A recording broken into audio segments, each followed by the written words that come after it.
evening. We're good, Steve? Yep. Wonderful.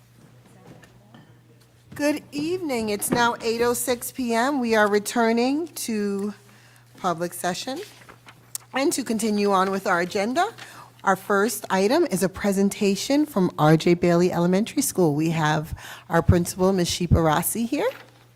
And Ms. Rossi, I'm going to let you take it away. Good evening, everyone. Thank you for having us. Mike. Am I good, Steve? No. You need a mic? Yes. Yes.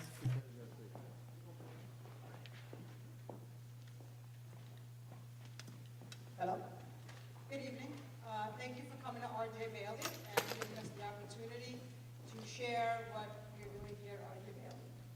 With me, I have several of my colleagues, and they'll introduce themselves when they get up to present.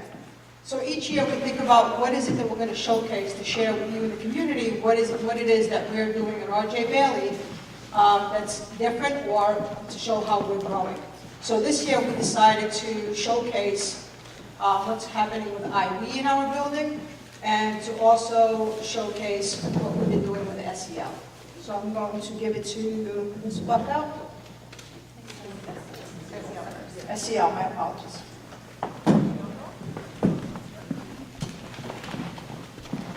So we have Ms. Houston, our school social worker. We have Ms. Preston, our school psychologist.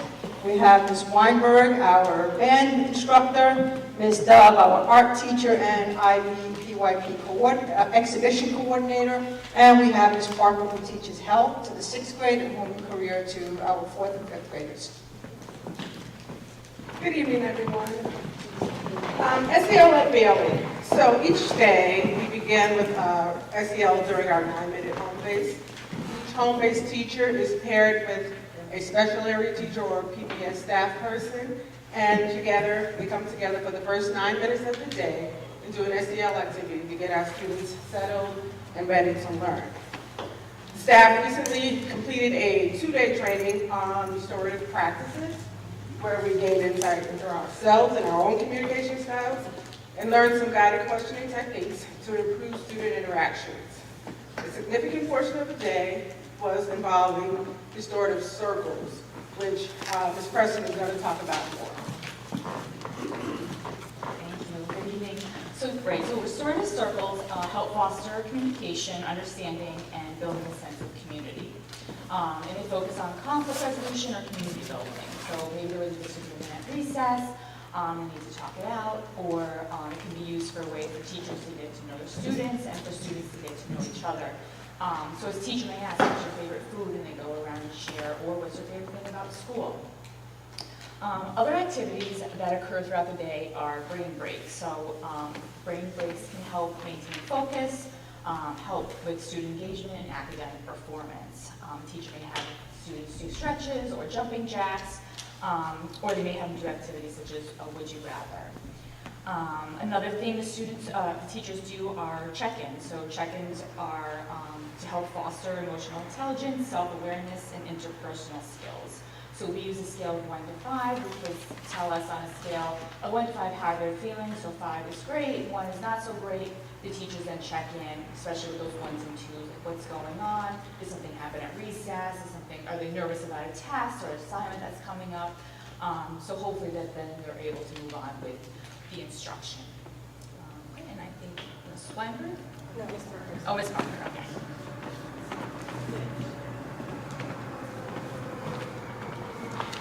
Hi, I'm Adrienne Berger. Been around for a long time. So I'm just speaking to basically what I do in my curriculum. If you look at the pictures here, we're really incorporating sustainability and gardening, and also community connections. We started an edible garden just last spring. So we have the planning process, the teamwork process, the harvesting, which was really great, and then over the summer we incorporated with our amazing PTA, helping to maintain the garden over the summer, which we also opened up to come and get the produce that is produced. So that was really fun. Something else is character education and also incorporating IB as often as possible. I read the students a book called, Just Ask by Sonia Sotomayor, and it just teaches children to embrace their differences but also not be afraid to ask. So we incorporated the month of Inquirer, and really just trying to build those connections across the curriculums as well as through the programs that our school does. And then I also do check-ins with the students and try to make the environment very warm and welcoming. And I don't just do check-ins, I also do follow-ups. And I teach the children, like, it's not just for me to follow up with each other, it's for you too as well. So really engaging them in all that SEL offers, like really, like, be a good friend, follow up with your friends, and that's what's going to make RGB a better place.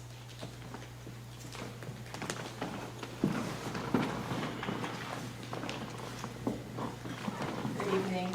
Another initiative we have started this past year are school-wide SEL days. And these are days when the entire school community, students and teachers, spend the day connecting with each other and building community. We have 2 each year, one in the fall and then one in the spring, and each period is themed. So we have mindfulness, art, movement, SEL-focused assemblies, games, and more, of which Ms. Weinberg will share about. I wanted to tell you about the great organizations that help to make the SEL Days possible. First, we have the JCK Foundation, which specializes in breaking down barriers and the stigma of mental illness. In Greenburgh, you will see the JCK Foundation working primarily with our older students at Woodlands. However, seeing the value and the potential for this work at Bailey, we invited the foundation to come last spring to an assembly and meet with our 6th graders. Most recently, in the winter, we had the pleasure of having a respect dance and rap assembly.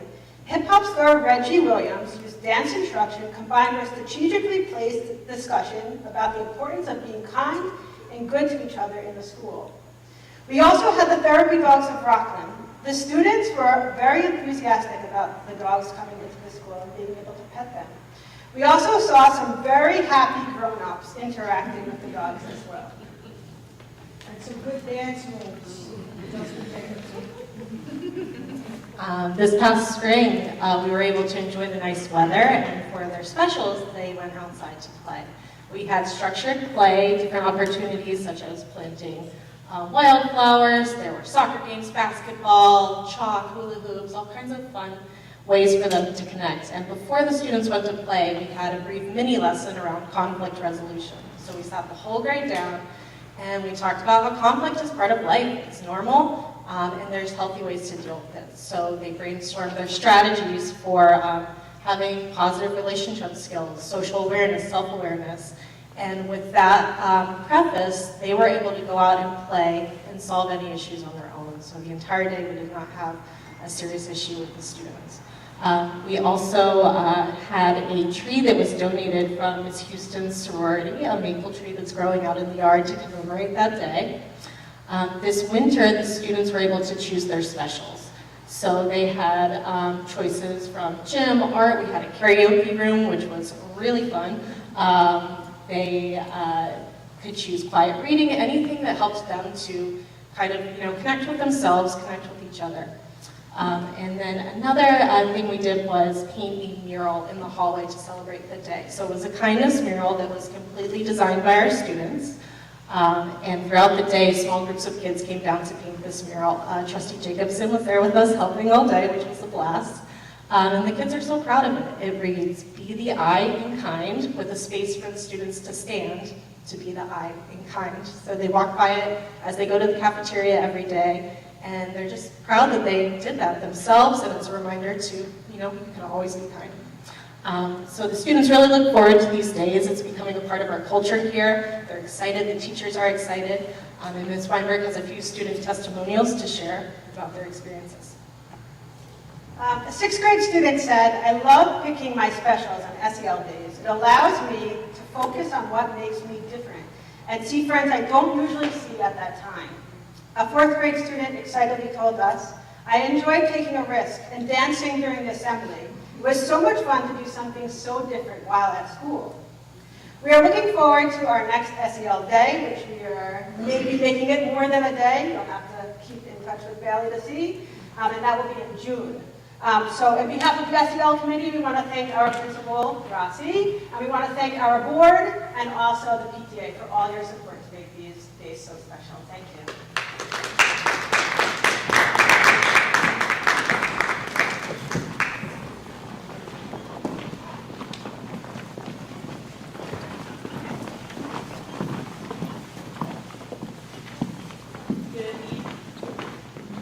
Good evening, everybody. My name is Cassandra Buckout. I am the music teacher here at RJ Bailey, and I am also the IB PYP coordinator for RJ Bailey. So I'm going to be spending a few minutes talking to you about what is going on with International Baccalaureate here at RJB. So we're going to start with the learner profile. The IB tells us that, and we believe that these traits are what makes an international-minded learner. So as we know, we have IB profile traits of the month. Every single day, the announcements are based on those IB learner profiles. So this month, our learner profile trait is reflective, and Ms. Parker has been doing a wonderful job every morning giving students ideas and opportunities to be reflective. And I'm going to pass it over to Ms. Brown, who's going to tell us how she has incorporated these profile traits in her classroom. Good evening. Luckily for me, I'm in a little bit of a unique situation, so I get to keep my students all day. Particularly at the beginning of the month, I like to ask my students to come up with their own definition of the profile trait, and then collectively as a class, we come up with a definition for ownership of the profile trait, and just for more understanding, to ensure understanding of the profile trait. So for the month of communicator, during SEL, I had them tell me about it and tell me their favorite form of communication. And you can just see a few different student answers. Some students express they like to communicate by talking, listening, drawing. So it's helpful for me to know how my students enjoy communicating. And particularly for this month, it depends on the profile trait, but for this month, with the learner profile being reflective, we entered a math unit and the students did reflect on their learning throughout the math unit using TWR time and sequence words in their math journals to identify strengths and weaknesses throughout the unit.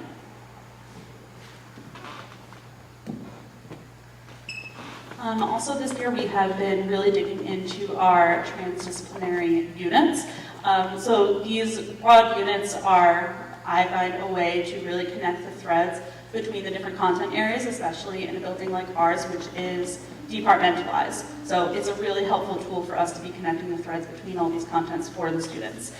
So we're going to show you some different projects that have been done across the grades. So we're going to be starting with 4th grade. I'm going to turn it over to Mr. Wooten. Good evening, everybody. I'm Joe Wooten. I'm the 4th grade social studies teacher here at RJ Bailey.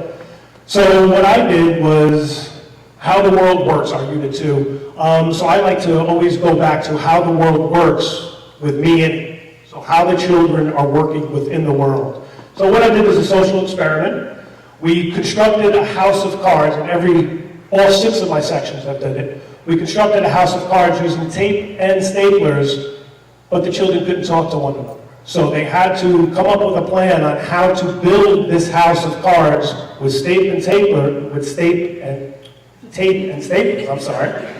Strike that, reverse that.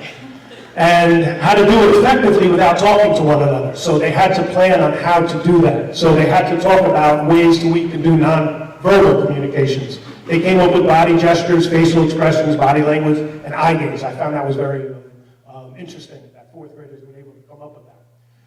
So they built these intricate pieces at the end. And what I did was the scientific method at the end. What did you do? You planned, you evaluated this, then you saw exactly what you did. How could you do done it better the next time? Or what could you improve next time? So the IB traits, they go across different content areas as well. Goes across science, social studies, ELA, and math. And this was just a social experiment to prove all. Thank you very much. I don't have any testimonials, but the kids really enjoyed this activity. Thank you. Okay, moving on to the 5th grade, I'm going to kind of show you how student agency is also taking place within these projects. So this is an example of a 5th grade social studies project. They were doing the theme where we are in time and place. And the project that they worked on was each student got to choose a different explorer, and they had to do a research project on it, and also they had to present their research to the class.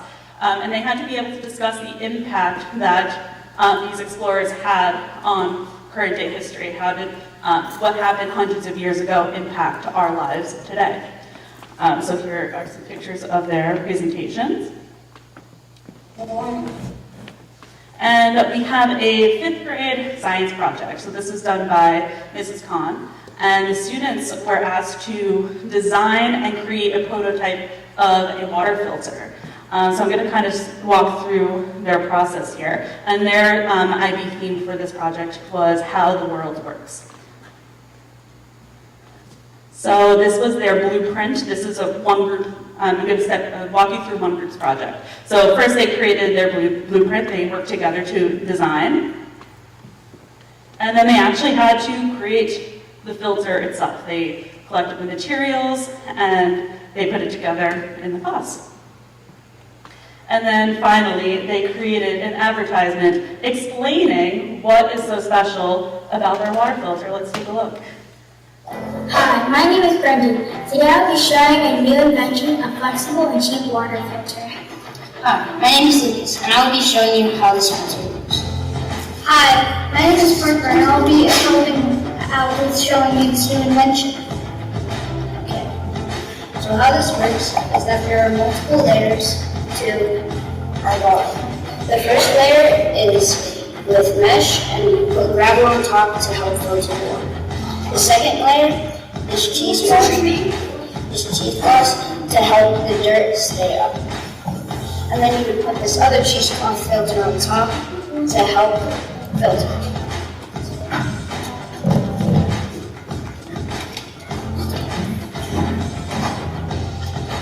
Once we have our dirty water, you're going to be filtering.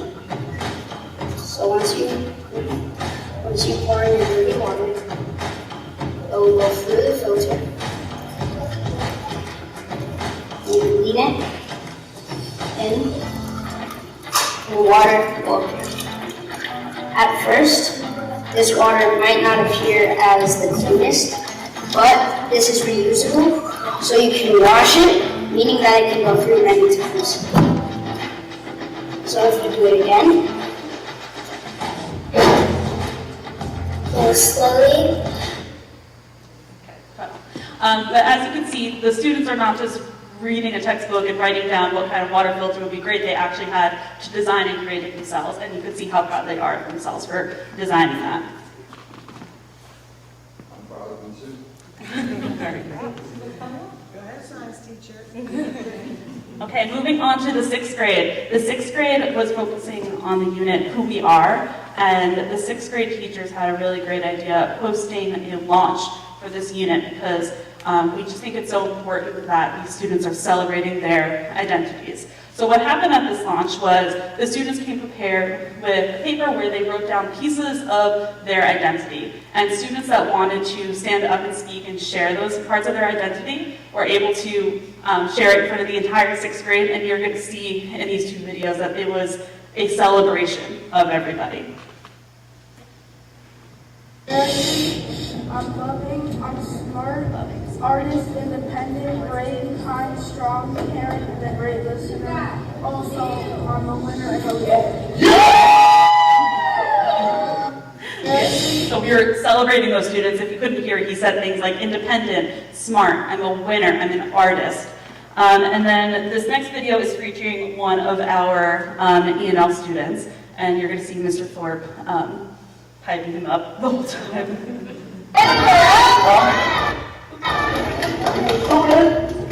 A brother, son, beautiful.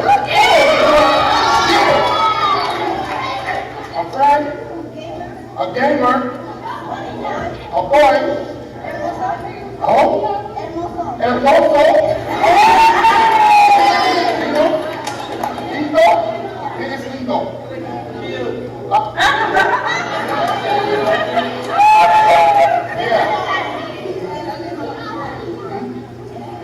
A student of English, yes. And smart, So when the students left that celebration, you could tell how good they felt about themselves. Seeing their peers and their teachers celebrating these different parts of their identity, you could tell had an impact on the students. And then digging a little bit more into the theme of who we are. Excuse me. They literally talk about who we are because in the 6th grade science classes they were learning about cells and that we are literally formed of cells. So a project that they did in science class was to research and design, make a physical design of a cell, and they had to present it to their classmates. I would like to point out this one right here. You might not be able to tell, but that is made of cake. She baked a cake, and everything on there was edible and was shared amongst her classmates. It was incredible. It was very impressive. So that dug into the theme of who we are. And moving on to the IB exhibition.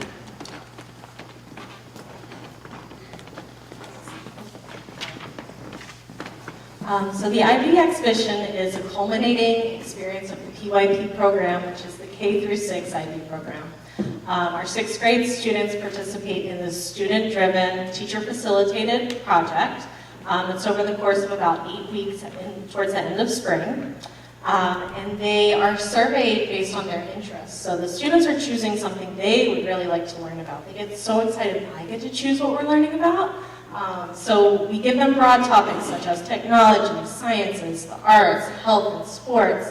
And they do the survey, and we take those results and we group them in medium-sized groups of about 8 to 10 kids. And these might be with kids they're not in class with, they might not know them that well, we don't let them conspire with their friends, so that they are mixing and getting to work with different people. They work with 2 mentors, and in those groups, they choose a focus. So within the group, you might have 3 or 4 kids working on a particular area. For example, the group I worked with last year was a technology group, and they're really interested in engineering. So some of the kids wanted to do hands-on work, wanted to build things, and other kids were focused on the computer-based aspect, computer science and engineering. And so together they came up with the idea to build an arcade. So they created the Bailey Bots arcade, and they turned the room into this cardboard arcade. They designed a foosball game, skee-ball, plinko, and then some other students designed games using Scratch. They coded their own games. And when the classes came to do the exhibition, the kids got to participate, they got tickets, and were able to play these games that the kids had built using simple machines and science techniques and everything that they had been learning from kindergarten to put to the test. Other groups did projects such as writing and performing their own plays. We had a lot of sports groups who demonstrated different sports that they might not know about, like cricket. Another group focused on golf, and they set up a putting experience for the kids to come and practice. Another group had a really successful talk on mental health and social media use. So they had surveyed the grade, and they started this really wonderful peer-to-peer discussion on appropriate social media use, which was really powerful. So the kids they do different things every year. It's really exciting. They look forward to these days. And we just can't wait to see what they do this year.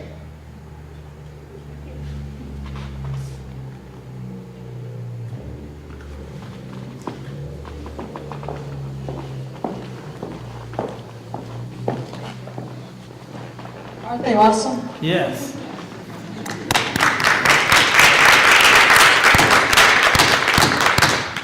So we're always looking how to get better. We reflect and we talk about what the next steps are. Each month since last year, there is a group of teachers from each school that is part of the district-wide PLCLT meeting, which is the professional learning community. It's the entire district's team. And then we come up with goals in the cycles of professional. And we monitor them. We take data, we come back, and we go to our individual PLCs, and we discuss what it is that we're going to be focusing on, or even ask for their input. So one of the big goals has been discourse. It was discourse through SEL, as you can see, has really come to fruition, where we're now having the students discuss. It was interesting when some of the students who were working on the mural downstairs, it was three young ladies who came to me and wanted me to choose the best design. And I said, absolutely not, because I'm not an artist. You're obviously the artist. You guys have to figure it out. And I believe they each selected a letter. Okay, I'll do the K, you do the N, you do the D. And for the I, we'll all come together and add and collaborate on that. So it was wonderful to see them have that discourse and work out and really acknowledge and appreciate one another's talents. So at our last PLCLT meeting, we wanted to focus on discourse in the content area instruction. And if we're talking about SEL, and at the beginning of the day, we're doing it with the 9-minute homeroom, we said, what can we do to just extend it throughout the day? And so we came up with optimistic closures. So at the end of each class or each block, the staff and students spending a minute or 2 or 5 minutes, whatever that class may take, and just talking about the lesson. How did it make you feel? How did it make you feel as a learner? What was your struggle? What is your next step? And so what the teachers have also done is, at the last PLC, they came up with ways, or we should say we borrowed the suggestions from the PLCLT meeting. How do we get kids to be comfortable to talk to one another without selecting who they're going to talk to?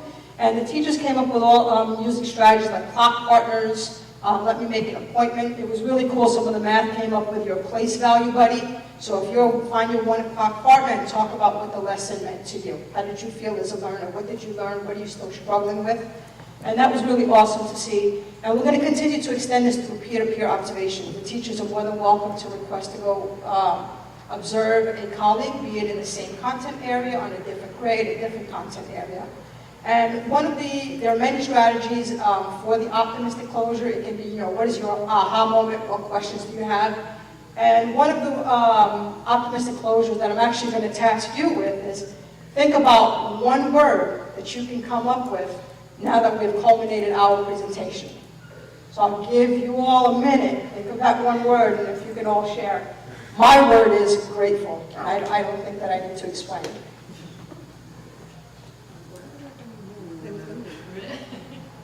All right, so who's going to start? Who's going to be the risk taker? Wow. All right, you got my Wow, that's not very good. Hopeful. Fantastic. Excited. Confidence. Mine was hopeful. Encouraged. Optimistic. I don't know if everyone can hear all the words because people didn't have their mics on, but a lot of positive words. Gabby, did you have a word? I was going to say innovative. Innovative.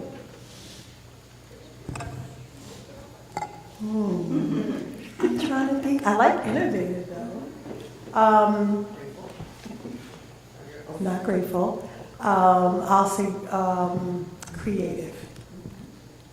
Okay. RJB, want to shout out some words? Not all at one time. Inspired. We were awesome. We were awesome. Sad. We were awesome. Well, I was going to say creative. I guess we have to say. That's a great word. I know. Thank you. Do you have any questions? Are there any questions, Trustee Ward? Trustee Ward, you have a question? Okay, so I have 2 questions, and one's very simple and the other is a little weirder.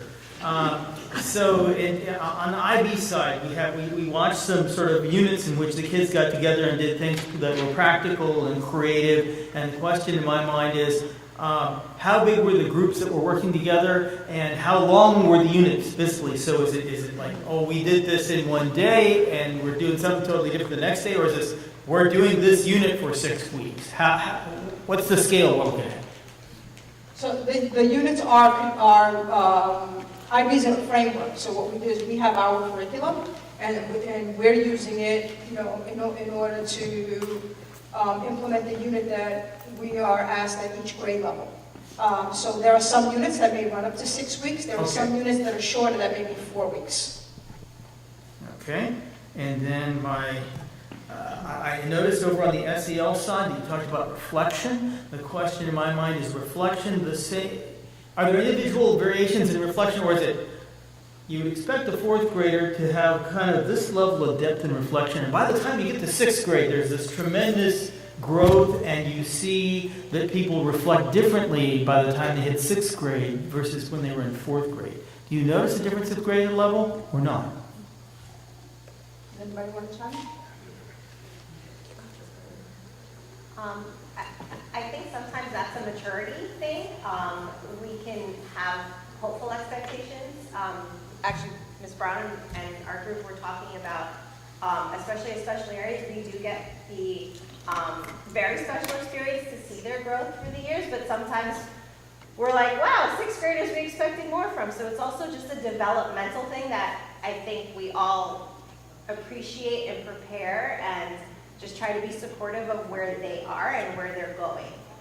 So in terms of reflection, I think it's individual per student, and sometimes it's also life too that hits them certain ways, and we just try to be supportive, I think, is my best answer when it comes to what our expectations are. Like, meet them where they are, and you know, be prepared for setbacks, and just be open to supporting them in any way possible. I don't know if I answered that. But the most important thing is the reflection, though, with all 3 grade levels. That's when the learning is going to take place. It's a time of reflection. That's with all of the stuff. So it doesn't, I don't think it matters what it looks like. I think it matters that it's happening. Okay? Because that's Okay. where the biggest meaning of learning is taking place, is in your reflection on your learning. And part of the IBPYP planner, at the end of the unit, there's a big piece on reflection and action, so it's all connected. And that's an area that we have tasked ourselves with as an area of growth as well within our IB framework. Just to piggyback on that, Trustee Warner, on the district webpage, there's a new SEL tab that has all the learning standards that overlap IB and SEL, so you can see all of the grade advancements of how it connects to the New York State learning standards. And I only know that because of my work with the SEL committee previously before joining the board, and I just want to say thank you for your presentation. I personally know the amount of work and effort you have put into this, and watching you guys run around the building on SEL Day to make sure the dogs were here and things were done and classes came down. I highly recommend everyone go down and check out the mural.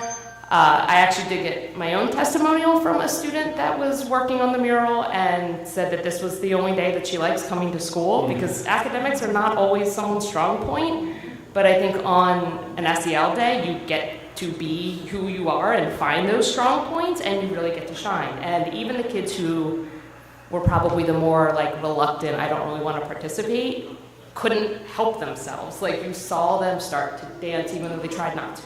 Or, you know, you saw them engage with their teachers even though they were maybe trying to be more like teenagey sullen. And I think like it was right before the holiday break, and I left the school in the best mood. Everyone was so excited and happy. The warm, fuzzy vibes were amazing. Miss Buckout won a dance contest. Like, it was very cool. And I think we sometimes get bogged down on the minutia of things, and we forget some of the simpler things that really make school special and make our teachers and our students special. And I think anytime we can celebrate those things, we should. And so I very much appreciate your work. Thank you. Okay, are there any more questions? Yes, Trustee Thomas? So I had one thing, but now I have 2 based on what you just mentioned. In terms of SEL, 2 days, it's great. There's some places that don't have any. But I've long kind of communicated, and this is not just for Bailey, this is for, you know, the district-wide. You know, we in schools focus on content first generally, and SEL second. We try to fit SEL around the content. I personally think it should be the other way, like SEL should be focused on first, and the content should be around SEL. I think it's a paradigm that we, you know, might want to start to consider. The second thing is literacy now. It has become like, you're just seeing things on literacy every day in the newspaper. I'm curious that, like, if there's a 4th, 5th, 6th grader who's still at maybe a 2nd grade level, 3rd grade level, you know, what's the remedial approach? And even before the remediation, like, being a literacy is so foundational, and this is philosophical, you know, more as much as anything else. How come a lot of places are letting students even get to 5th or 6th grade at a second grade reading level? Like, why not make sure that they get the reading before all the other things? So, I mean, in the 90-minute ELA block, individual students or groups of students, I should say, are getting that individual instruction based on the behaviors of reading that they're demonstrating. So their ELA teacher will work with them. Those students who are performing at a grade or 2 or 3 below, they go to one of our reading specialists, and they either get Wilson, they get Just Words, or they get LLI, which is level of literacy instruction, which is, it goes with our core program, and it just focuses on the areas of weakness or the areas of growth that they need to focus on. And so that's how we're handling it here. In the social studies classroom, all of the students are reading the same book, because we do want to expose them to the same materials, so that those lessons on discourse, the ability to talk to your neighbor about what's happening, or talk about this scene, or talk about this setting, is also allowing them to learn from their peers, access to vocabulary that they need. So that's also another focus that we're working on, is how do we increase their vocabulary without saying, here's, you should know, these are the words you should know by 4th grade, 5th grade, 6th grade. So we're not doing it that way, but we're trying to focus on vocabulary words within each content area to help build and kind of bridge that gap. Does that answer your question?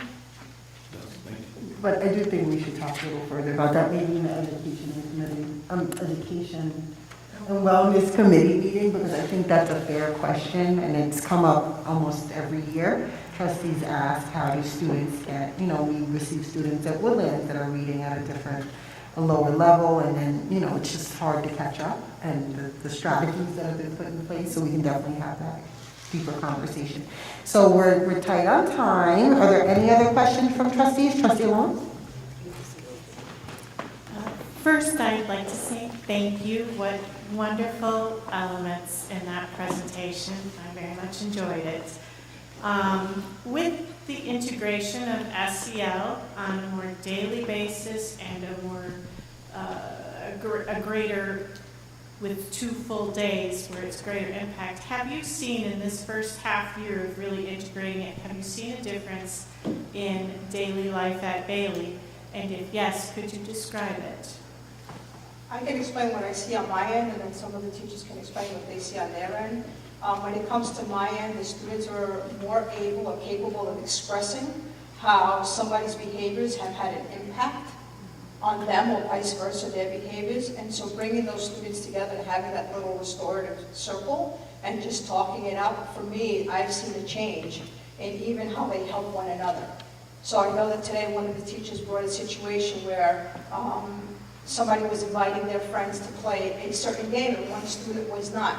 And it became apparent. And the other students in the class went in and checked and said, hey, we're playing this, you're coming with us. And that kid left today feeling like he was a rock star, only because they had that discussion of, well, how does it feel when you don't invite everybody to the game? And the teacher took time out from the content. So, Mr. Thomas, when you say, let's focus on the SEL, that was that teachable moment where you just say, stop, we have to talk about this. Why was so-and-so not invited? And then the teacher said that she couldn't believe how this student went and checked on that student, their peer, who was not even in the same special as them. And I think we had that conversation with Ms. Preston at the end of the day, and it was, that's what I'm seeing on my end, at least that ability to communicate and express how they're feeling. Any teachers questions? Oh.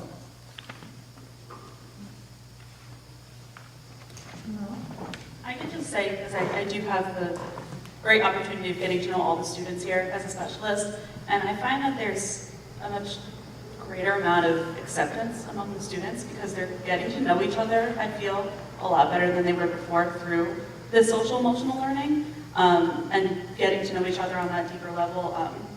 Like I said, just a much greater amount of acceptance throughout all the classes. Okay, thank you very much. Great presentation. Can I just add one thing, please? In the spirit of celebrating R.J. Bailey, me and Mrs. Weinberg would like to invite all of you to our winter concert tomorrow evening, right here in the gymnasium. So we would love to see as many board members as possible. 6:30 p.m., R.J. Bailey Gymnasium. Thank you very much.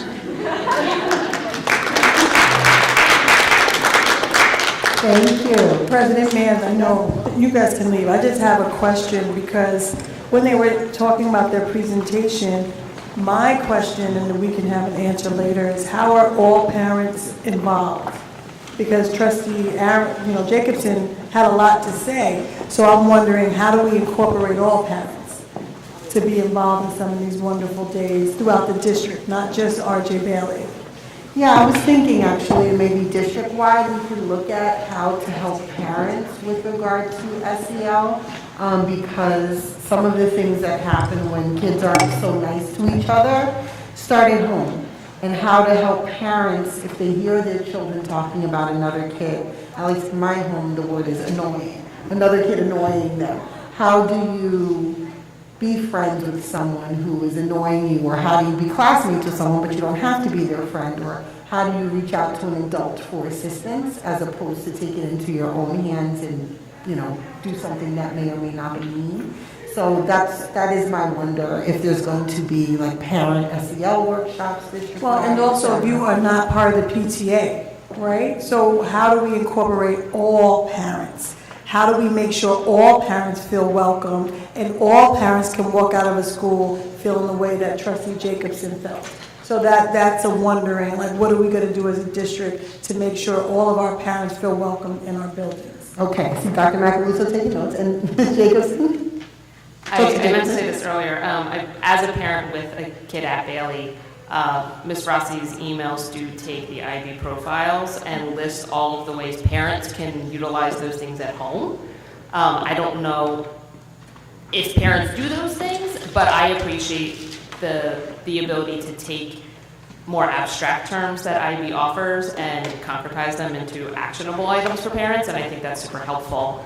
But I think having some kind of SEL workshop or something to help them engage in that way would be great.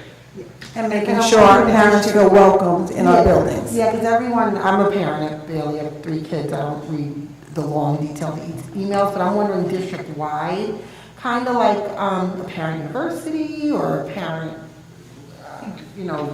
class, maybe through the PTAs, really talk about how to support SEL from home. I think parents need to be partners. We can't expect the staff to do everything. Okay, so next I see our IB sports, exercise, and health science classes here.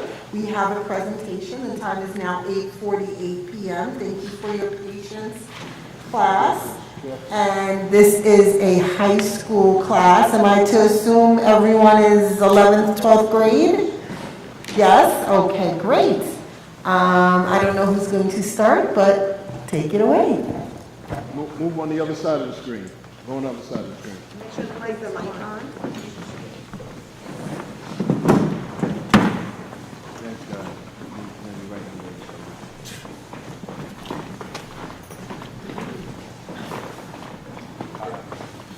I can't hear you. Is there any way to help him turn the mic on, Luke? Okay, great. This year at Woodlands High School, there's a new course that was, there's a new course called IB Sports, Exercise, and Health Science, which was offered to 11th and 12th graders as part of the IB program. And anybody who watches football knows that this year, for this NFL season, Jets quarterback Aaron Rodgers and Giants quarterback Daniel Jones went down with non-contact lower body injuries in their lower legs. And this sparked a large debate online and throughout the country about if artificial turf or natural grass is better for football players and football teams. So as part of the curriculum this year, we looked into it about which would be better at Woodlands High School when we get a new track and field and football field as part of a bond soon.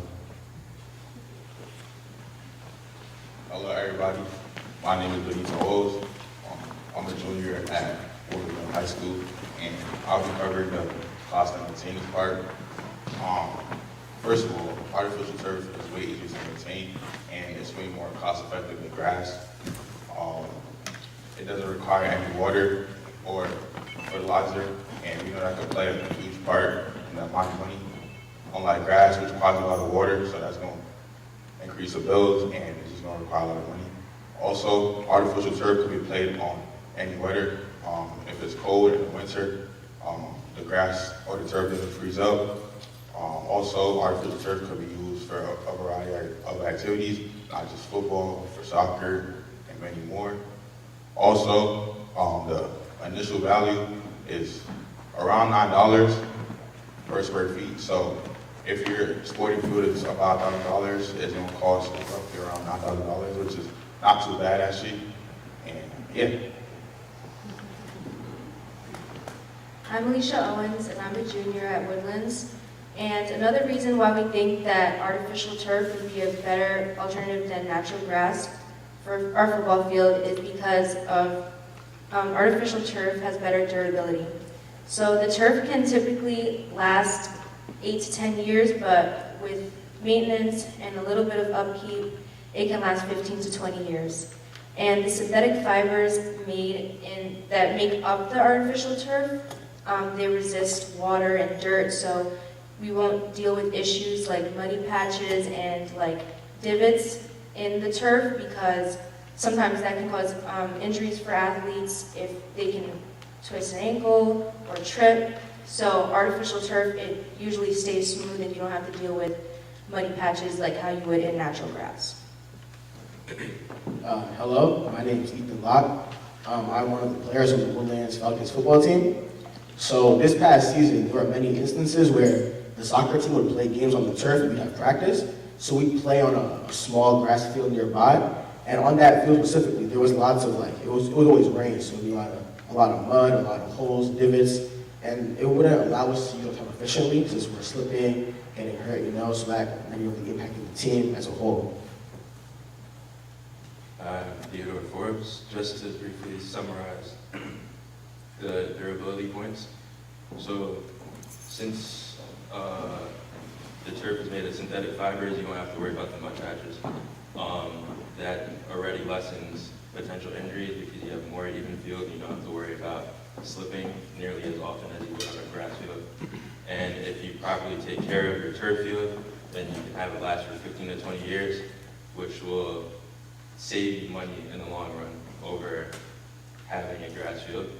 And just to add on, it's not only our teams like the varsity football team or the varsity soccer team, you also have community members that our track and field is also open to the community.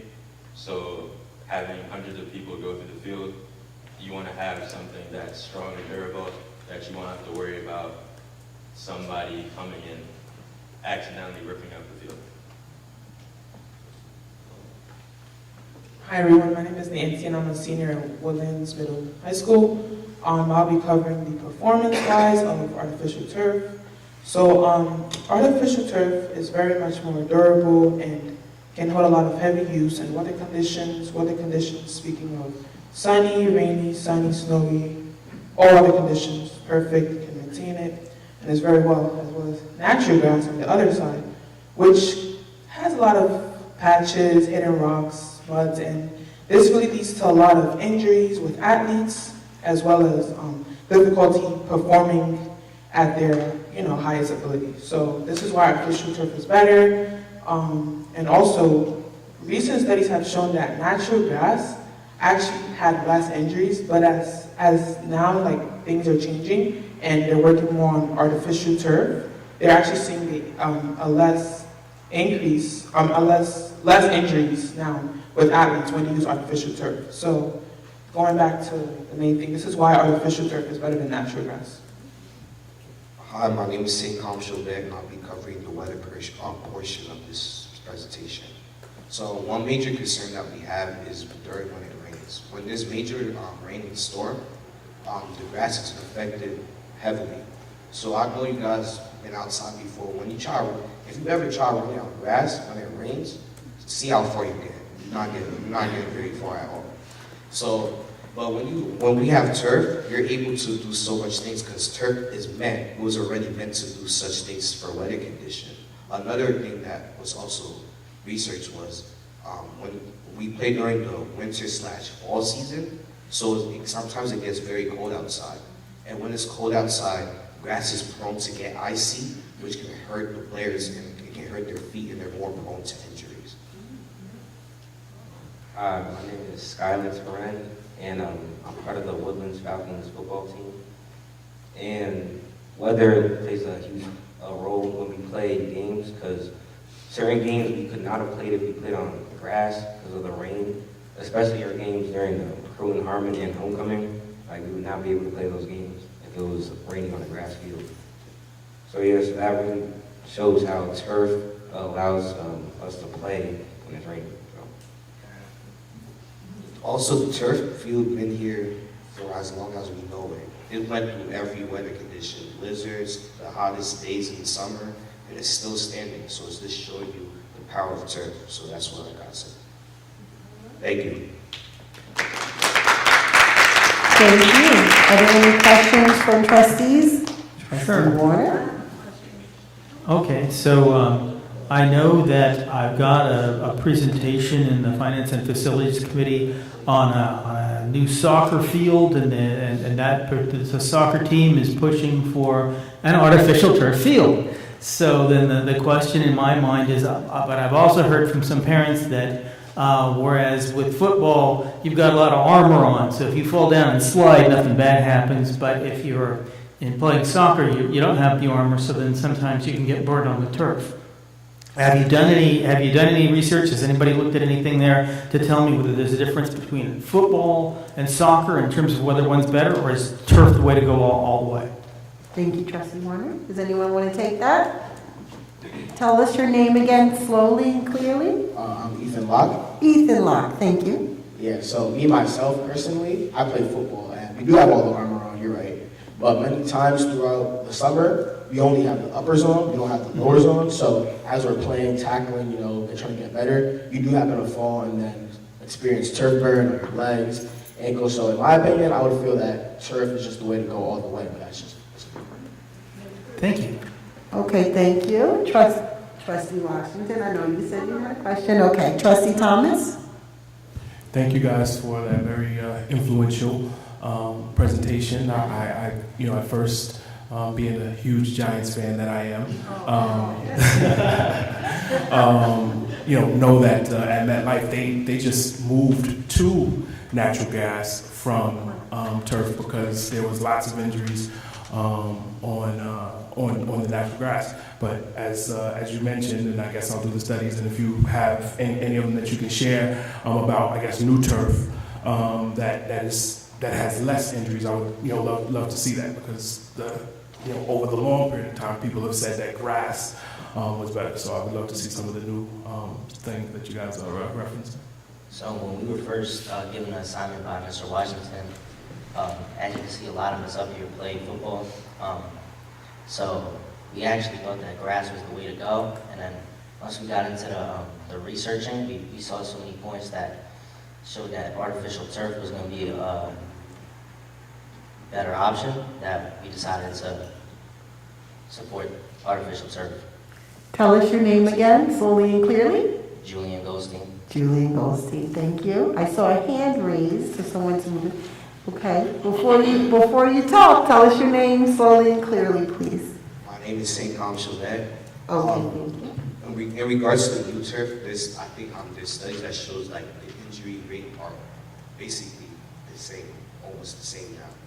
If not, it might be just a little bit better, but if anything, we have to think like which benefits us more. And that's like the only really benefit it has. Like the injury rate is very comparable, so I don't really see why we should have the grass.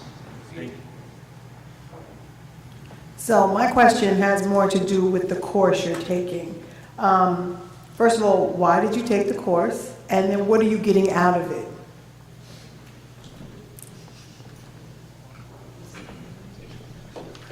You can go. So, Well, tell us your name again, slowly and clearly. Theodore Forbes. Theodore Forbes, thank you. Me personally, why I chose this course is because I enjoy sports, and I knew that with this course you would learn like the little stuff about the human body and how your muscles are applied to all your movements and things like that. So I thought that this course would be something that I can maybe apply to my day-to-day life.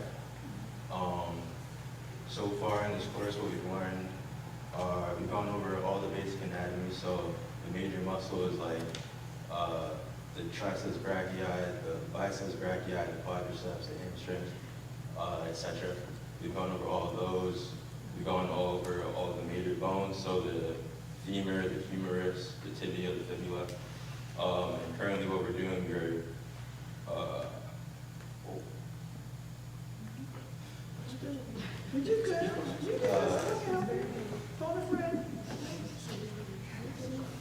currently doing the respiratory system right now. So we've been going over the parts of the respiratory system, the lungs, the alveoli, the diaphragm, things like that. Tell them about that SEL breathing activity. There's SEL in the class as well? There's a little bit mixed in, yeah. So we learn. Well, no, I wanted to add something to SEL. You go. I'll let you go. So we learned some breathing techniques. So we learned things like ocean breathing. So you breathe in through your nose at first, and then by sort of closing the back of your throat, you breathe out back through your nose to make sort of like a rumbling ocean sound. So that's where it gets its name. We also learned alternate nose breathing. So you close one nostril, you breathe in through that one, close both, and then breathe out through the other. Breathe back in through the other, close both, and then out through the original one, and that's the first cycle. So. Easy up again. Also, for our class do now, I find it very interesting. So first, we do a little bit, I'm gonna show you demonstrate. So first, we do a little stretches. We do a warm up to get our muscles loose. So something like this, just a little bit, right? And then we go into, just twist it out a little bit. And then the main aspect of the do now is we do arm circles. So we do until failure, front. Make sure you keep your posture, chin tucked, front. And then the same thing going back. And then we do a minute of sit to stand. So it's just you take a chair and you're just squatting in the chair repeatedly over and over again. We've been doing this since the start of the year. So me personally, my posture's gotten better, and I feel like the class made me better athlete. Wonderful, thank you. Tell us your name again. My name is Skylar Teran. So the reason why I took this class is because I'm a very active person. As I said before, I'm on the football team and now I'm doing track. So I wanted to learn more about my body, what I'm actually doing to myself that makes me faster and stronger, and the names of my bones and my muscles. So I learned more about my anatomy. I'm planning to play sports in college too, so that's going to help taking advanced classes on anatomy stuff. Wonderful, thank you. Hi everyone, my name is Nancy once again. The reason why I take this course is because growing up, I always wanted to know why our bodies work the way it works. Growing up, I would hear something like, oh, she tore her ACL, or this happened, or she felt this way, and I was used to think why does our body do these things? So I feel like this course is a very great course for learning all aspects of the body. As everyone said, all the things that we do, it's really important to know how your body works, as it can prevent you from, a lot of things like diseases, no one likes diseases, right? But so it's very good to know how your body works, and if anything I know how you have a basic knowledge, you can be able to understand it and ways to prevent it from leading to worse things, and as well as also being a basketball player, athlete, and engaging in different types of things. I do sports science, and also exercising. Wonderful. Are you guys learning anything about nutrition and sleep, rest? Is necessary for adolescent growth? Mm-hmm. And health? Yeah, of course. We were just doing the osteoporosis prevention plan, where we're able to, learn how to stick to a diet. We followed it for a 30 days, I believe, process. Yeah, we were able to, eat things that, help keep our body strong, our bones strong. things like that are high in vitamin D, because vitamin D is essential for healthy bones and for healthy bone growth. So, you know, good foods like dairy products like cheese, yogurt, cereal, orange juice, and, you know, healthy foods that will help you. Yeah. Back to the question. My name is Benito Owens, once again. Back to your question about why I took this course. The main reason I took this course is because it has sports in the name, and I just like sports. I'm a very active person. I really didn't know what I was expecting, but the first day I just enjoyed the course. I wanted to learn more about my body and all the muscles. Before taking this course, I had no idea about all my muscles and my body parts. Also, like my sister said, I play basketball. I'm a basketball player. I want to play basketball in college. Basketball is a full body sport. You got to use all your body from your legs to quadriceps to your hands. So it has really helped me. And also, like Ethan said, it also helped my posture. The warm-ups we have been doing, the sit-to stands and the arm circles. So yeah. Also, I learned about the anatomy, all my muscles and my bones, and yeah, it's helped me a lot. Wonderful. Yes. Once again, I'm St. Council Bed. The reason why I joined the course was I like things that are very interesting, and it's something that's very new to the district. I never heard of it before, so I was like, let me take something that I'm gonna find interest in sports and in science. It's like a no-brainer. Everyone loves sports. Everyone watches sports on TV. Like, let me join the class. And I feel like I feel like out of everyone here, I take the most out of the class. Like, I get very serious when we do like the workouts and stuff. Like, I get serious. Like, I do them correctly. I'm logging them. I'm checking my posture. My posture actually got better too, because my posture was kind of a little bad. I'm not gonna lie. So like, it's actually my back is more stronger than the gym. And then we just did this breathing at work, exercise, and I found one that I like the most. It's like a tongue, and you breathe in through your tongue and you breathe out through your nose. So it's like, and I find it so good because like when you're breathing, you don't really think subconsciously about what you're doing. So it helps you to isolate what you're doing. And the course is, I've just learned so much things. Like, I was actually shocked. We took a test, and then on the test, I was able to like name all the bones on there, all the muscles. So it was like a lot, like long bone diagram. It was crazy. Like, it was like a lot of stuff on the things that I know that I never knew before. So I took a lot from this class. So yeah. That's wonderful. I think that makes us all very happy to hear. Yeah. Any other questions, trustees? No? Well, thank you all for coming out. It's 9:10 p.m., so we appreciate your time.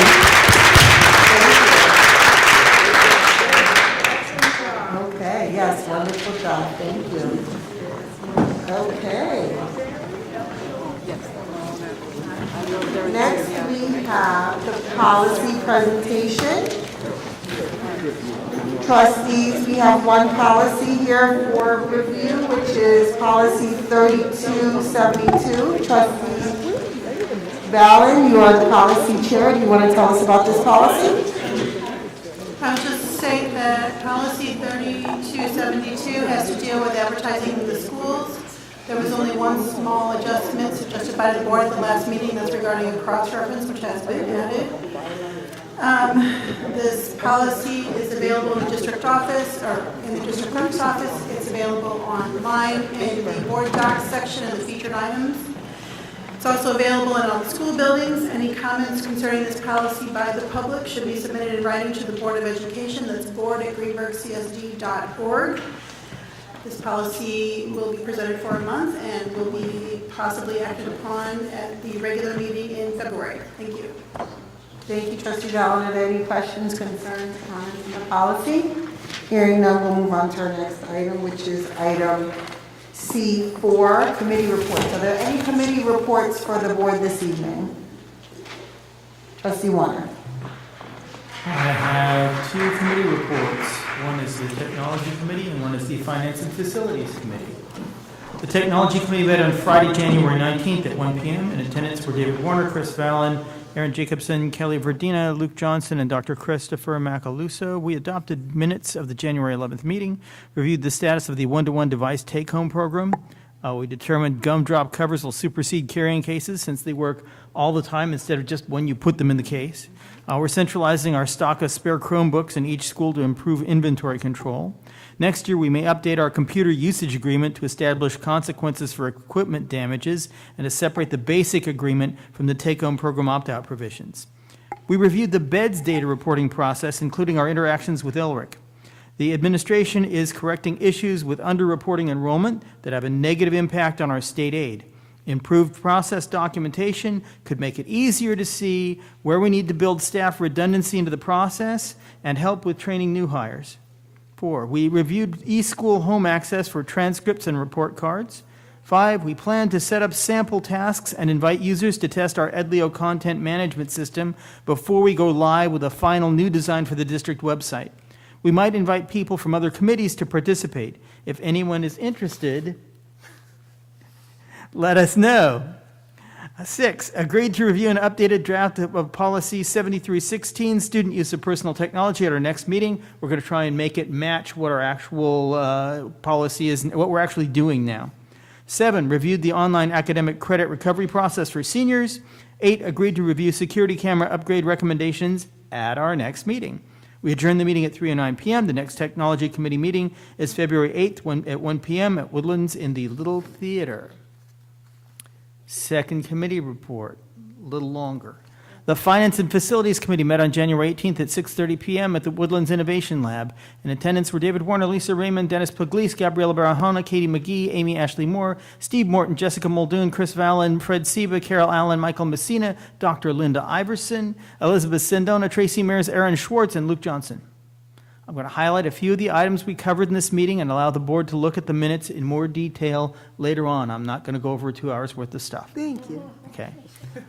On the facilities side, you may still think it's long. Here is our project status in reverse order. So you've got this pipeline from the beginning where you plan, and then you have to figure out how to finance it, and then you go off to New York State Education Department and wait forever then for them to get back to you, and then you go out to bid and do your construction.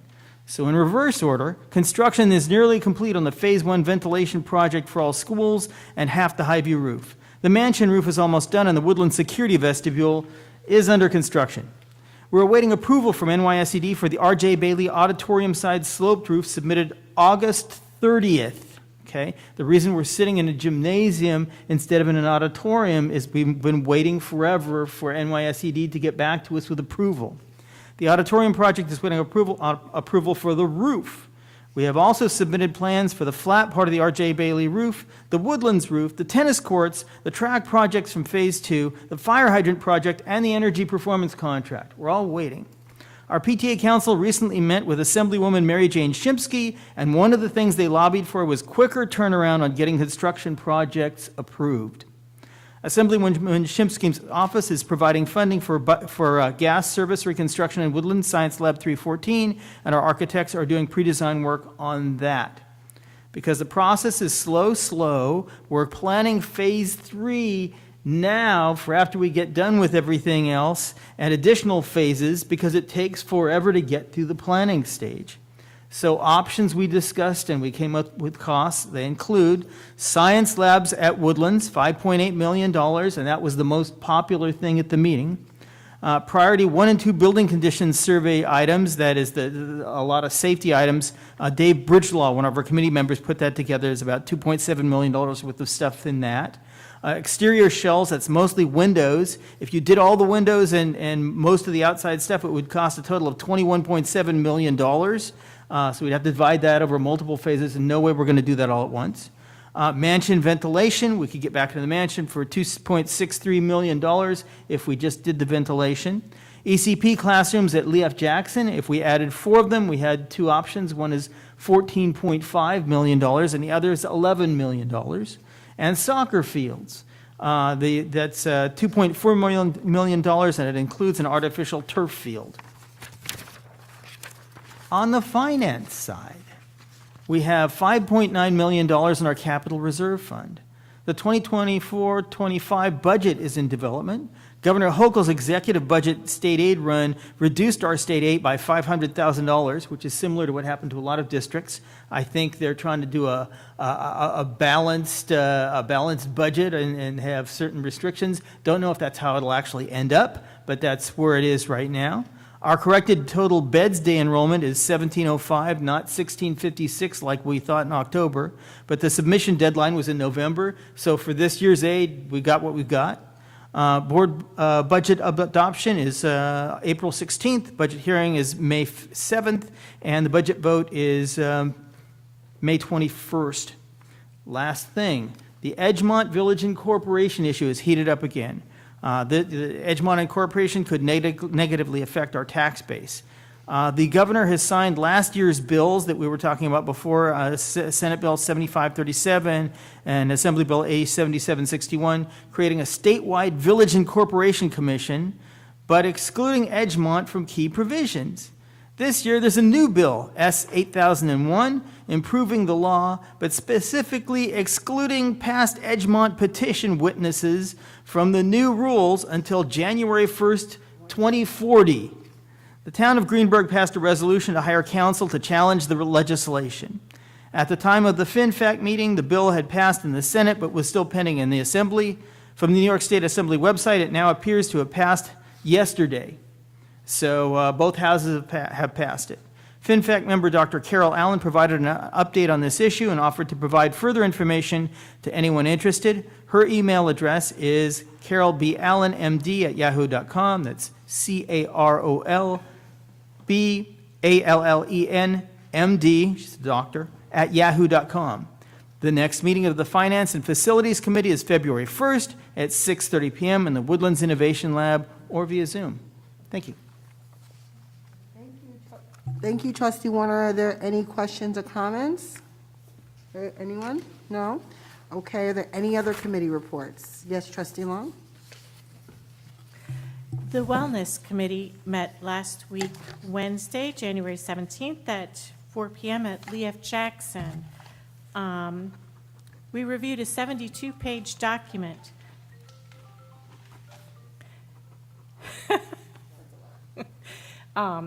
I won't go through all of it. No. One of our primary charges this year is recommendations for the food service management company bid that will go out this year.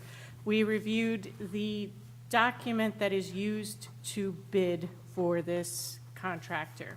We divided and conquered with the whole group, and we got through about 2/3 of the 72 pages. We meet again tomorrow, January 24th at 1 p.m. to continue that process. And after we've reviewed the entire document, we'll debate what areas we'd like to present for changes. Wonderful. Thank you, Trustee Long. Any questions? Trustee Valen? Yeah, sorry.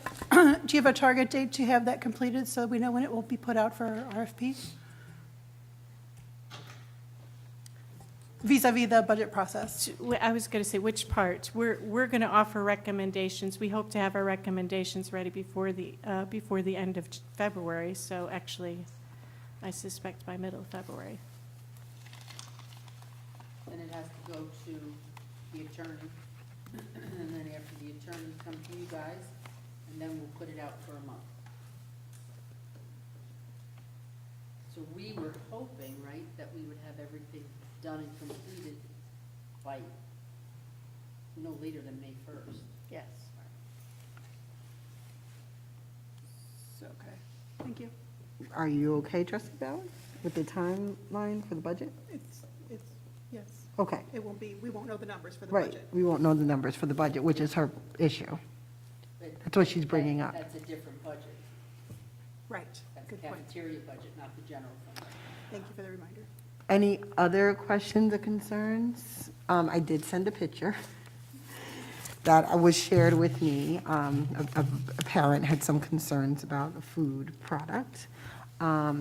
Is there anyone, and I don't know if you know this answer, Trustee Long or you, Ms. Raymond, who spot checks the food and the food quality from the district, not from Aramark? Not to my knowledge, no. So we never like go in, I mean, you guys are in the building, you never go in and like have a lunch or just randomly look and see what our children are being served? Not daily. No, not daily. I'm just Yes, saying a random. Yes, that does happen. And who's responsible for that? I know that each principal does. I know in the high school, I have gone through, and any of the other administrators have gone through. Did you see the photo I sent you? Yes, I did. Okay. Trustee Alon? One of the other charges of the Wellness Committee is to debate and develop an audit process that's a little more formalized when it comes to the food service. It is part of the contract, so as a committee, we thought we would tackle that, so. Okay. Trustee Valen? Sorry, so when you get to that part of your charges, I believe you do or do not have student members on the committee? We do have student members. Okay. If you didn't have enough, that seems like there's a class where I you was can going to poach say, someone. we have Gabby right here. Thank you. Do you have anything to ask or to say about the student lunches? Not to put you on the spot, but if you'd like to. I'll be honest, I do not eat school lunches. I bring my own lunches from home, but I know one of my friends personally did find that her cheese was expired and she had to throw it out. So she was not happy and she kind of like did not eat for the rest of the day. And I've heard similar stories from my other friends, so it's not uncommon. Thank you, Gabby. Well, I call her Gabby. I know her as Gabby for many years. So you hear, and it was not Gabby or her friend who sent, well, I don't know who your friend is actually, whose mother sent me the photo. It was a cheese as well. So maybe we could get into the cheese at least at the middle high school and the other kitchens as well. Okay, any other questions, concerns, comments? No? Are there any other committee reports? Hearing none, we'll move on to the board president report.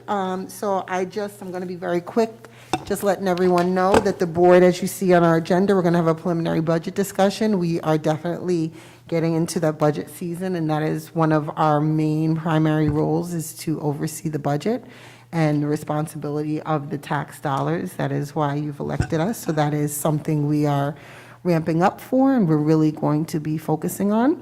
You also have gotten some emails from our administrators regarding two things: the digital equity survey, so I'm going to encourage people to fill that out. I haven't done that yet. And then also the DEI survey. I was actually asked on a call that I was on yesterday specifically about the DEI survey and exactly what that entails, if someone's going to be on that committee, and what the committee is going to be doing. And that committee is a charge pretty much from our DEI policy that the board adopted last year. I believe it was April 2023. It's policy number 3440, wherein a committee must be formed and include all stakeholders. So you can definitely see on our board docs the public portion of the DEI policy and what that committee is charged to do. There is no time. I've also been asked, when is this committee going to meet? Should I sign up? Is it during the day? Is it during the evening? There's no time set for that committee as yet. Really, the committee members are going to dictate when they're going to have that committee. But there was a question I could not answer, which was how, when we get all the submissions, people that want to be on the committee, how are we going to narrow that down? So I think the board and administration really needs to think about that, because we may get 1,000 submissions, we may get 3. So depending on how many people are interested in the committee, we need to talk about how we plan on dwindling that down so that people feel that it's fair and equitable and not too large of a committee, but also not too small, et cetera. Okay? All right, I will move on. Next, we have our preliminary budget discussion. Ms. Raymond, Dr. Iverson, take it away.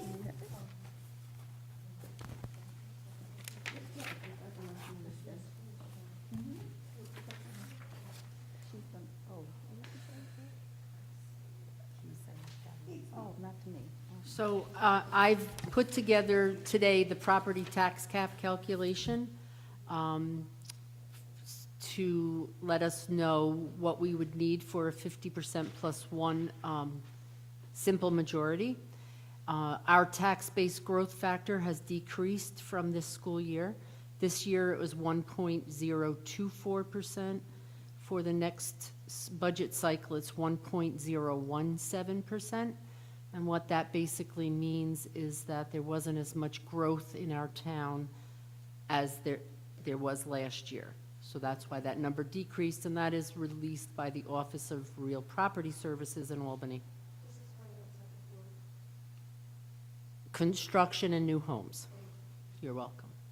Our pilots that we received this year and the pilots that we will receive next year are within $10,000 of each other. There's 2 pilots that are out there that we collect on every year.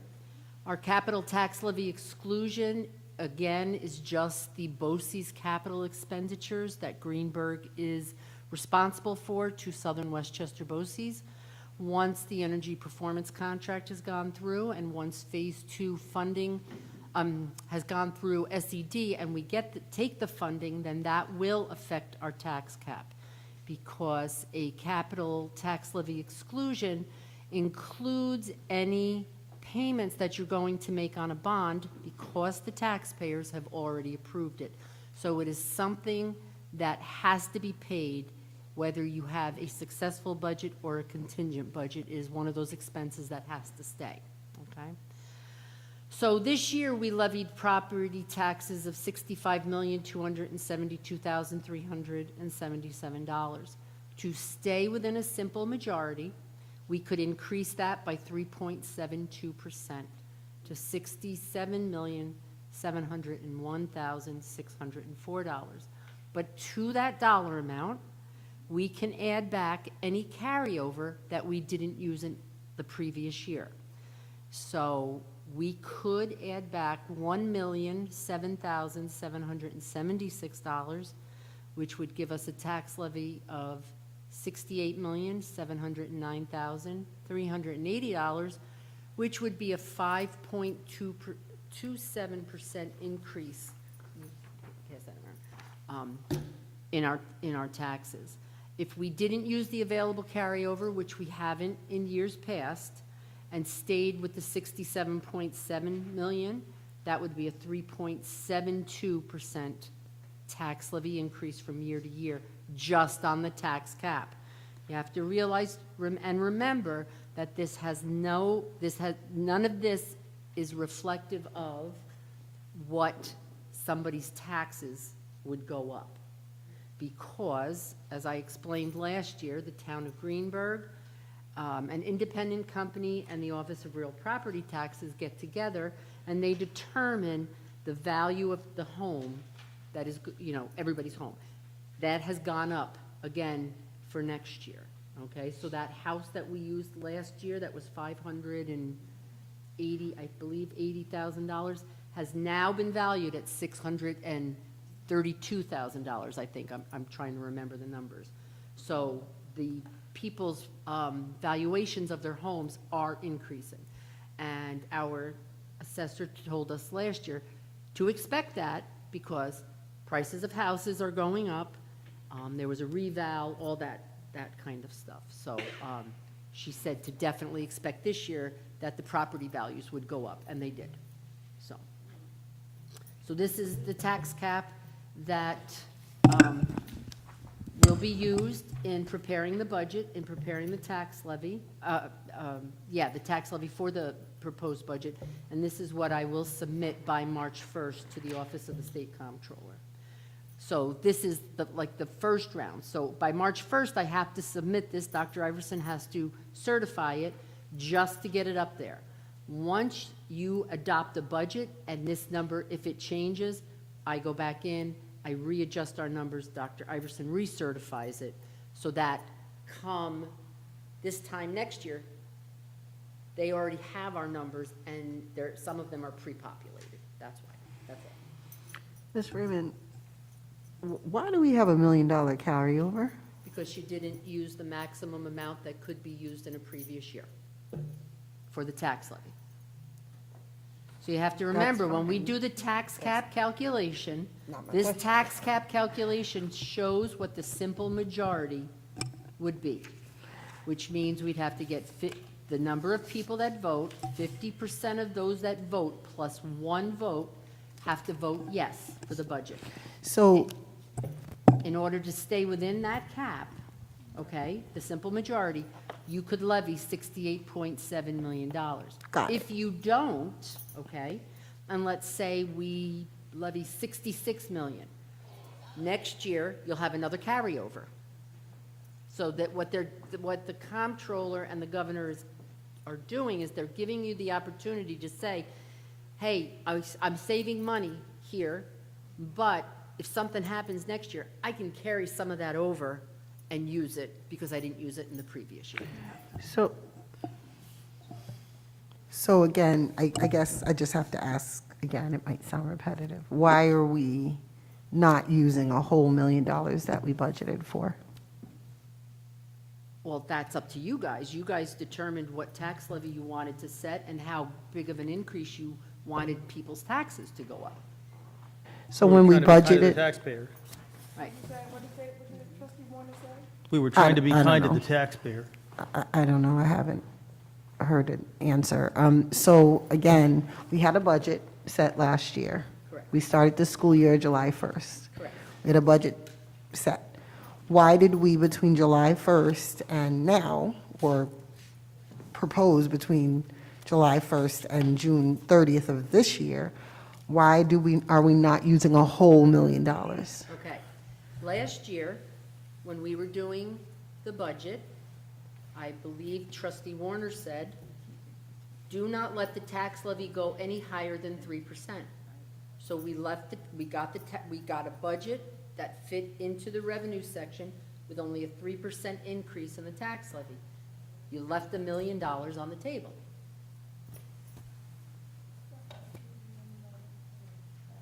Because I guess, yeah, we're confused about how we left $1 million on the table from trustee Warner saying, don't let it go up 3%. well, when So- Dr. Iverson asked, where do you want the tax levy to go? And trustee Warner made the recommendation that we stay 3% or less, we built a budget around that. Right. And So that then was what was adopted. and the $1 million, I guess what, The $1 million would have had the tax levy be 4 point something. so there was $1 million. Right. Right. That we didn't levy. So if you. But the rules are, if you don't, we'll do if- it one year, but you need it the next year, you can come back. Thank you. If you are all So- in agreement, we could do a budget that levied 68,700,000. But we So have it's to not be- that we budgeted that $1 million, which is what it sounded like. Right, that's exactly what it That's- sounded like. I that's was what like, you because we would never just leave $1 million on the Yeah, table. that's what, that's, We didn't thank collect you, it. I needed to clarify We did that. not collect it. We So, did not. okay, wonderful, thank you. Okay, anyone else have any questions about this report? Anyone have any budgetary questions for this year? God bless you. Hearing none, let's move on. Public comments, do we have any public comments for this evening? Ivy, we do. Wonderful. It's 9:30, I'm so sorry. Oh, we have Mr. James L. Bell from the GTF regarding the remote learning plan. The video, your voice won't come up on the video if you don't. Moving up there. Good evening, board. Thank you for your time. Thank you for your time. Good evening. I'm glad to know that I follow behind the fact that we have $1 million laying on the table. On behalf of the GTF, I just want to bring to the board and the stakeholders of the community the concerns about the remote plan and emergency instruction. On April 19, 2023, the GTF, during our weekly meeting with the superintendent of school, tried to ask to begin negotiation for the event of the district being closed. To the date, the GTF has not agreed upon a working emergency plan for remote instruction. Yes, I'm aware that the superintendent had posted publicly that we do have remote plan instruction. But we never agreed to anything, and it impacts our working condition. And anytime we have any change to our working condition, we come up with an agreement, and we reach an agreement with an MOA. I'm concerned that publicly it's been stated that we have a plan that we will follow if the school needs to be closed. My biggest concern is that we still have teachers who don't have devices, but yet we're saying we're going to close the school in the event of emergency. How can we implement a plan when we don't have devices across the board for the teachers and teachers' assistants within the district? Parents are expecting the teachers to deliver a service, but the GTF have not agreed on how we're going to deliver that service with this plan that's been shared publicly. That's my 2 cents to share with the district and the board, that we don't have working devices for all our teachers, and we cannot implement a plan that's been shared publicly. Thank you. Okay, thank you, Mr. Bell. So, Dr. Iverson, you're going to meet with the GTF, and you guys will discuss a little further tomorrow. Okay, wonderful. And next on our agenda are our regular meeting approvals. The time is now 9:37 p.m.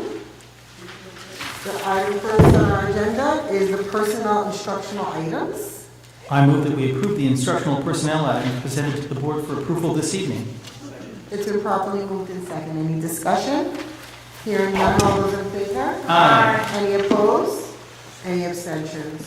Motion carries. Next item is D2, personnel non-instructional items. I move that we approve the non-instructional personnel items presented to the board for approval this evening.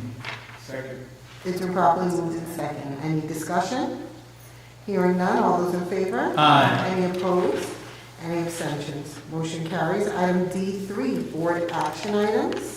I move that we approve the board action items presented to the board for approval this evening. Second. It's been properly moved in second. Any discussion?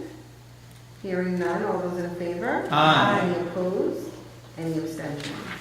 Motion carries. Item D4, finance items. I move that we approve the finance item presented to the board for approval this evening. Second.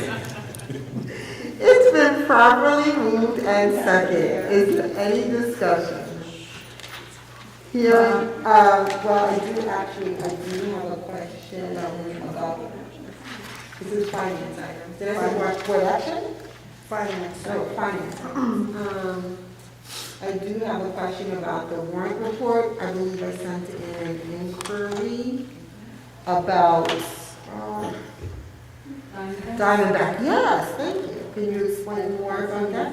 Well, it's in your Friday report. Okay. I gave to Dr. Iverson. Uh-huh. Diamondback is used for selected specialty apparel. We use it for our new aides, for their uniforms, for our security, and for our buildings and grounds. And we've used them for softball and baseball uniforms. And there's been SEL T-shirts that have been purchased through there, as well as MBK clothing. Okay, so how do we put the SEL stuff, how are we doing that through Diamondback? Dr. Macaluso, do you know? What's the specific question? And we order the materials and... So Diamondback is apparel, so Correct. how are we doing SEL with apparel? I had included that in a report that I provided to Dr. Iverson. Sure, let's look at that. Sure. SEL t-shirts? The T-shirts for what, for an event? Yes, they were for district-wide superintendent's conference day, and that was part of the whole theme for the district for the year. Okay, because the costs here seem extravagant. So for high-use social emotional learning, I'm looking at $11,644 for is that for T-shirts? No, or? it's not. That was, some of it was restored. I have lines in there where I delineated it was for restorative practices training, and then also for aperture licenses. So how does that work, just finance-wise, with restorative practice training, with an apparel company? It's a contractual line, so you're contracting with a vendor to provide a service. So in one situation, they're providing professional development. In another situation, they're providing a good. In another situation, they're providing a license. So they're an apparel company, though. They make T-shirts and clothing, and they're providing professional development? That's not what I said. So Diamondback does not provide professional development? Okay. So what's the $11,000? What was the It says social motion, but it's I under, think, right, I think the T-shirts may have been $2,000 in the report I provided. I'm going by the warrant report, what we paid Diamondback. Am I looking at the wrong line here? Did everybody look at this report? I don't think we got, no. Okay, what happened? I don't think we got this answer in our packet yet. No, I haven't, that's why I'm asking, but they're saying it's already in the packet, but I don't see it. So we can't approve it tonight because we don't know the answer? That's the only reason why I brought it up, because I will definitely abstain from paying a company tens of thousands of dollars where it's an apparel company, and I'm not sure. What, is it a budget transfer for something else, maybe? Am I? So The I apparel could be move, anything. The apparel could be uniforms. We also purchase sports uniforms from them. Do you have the check number?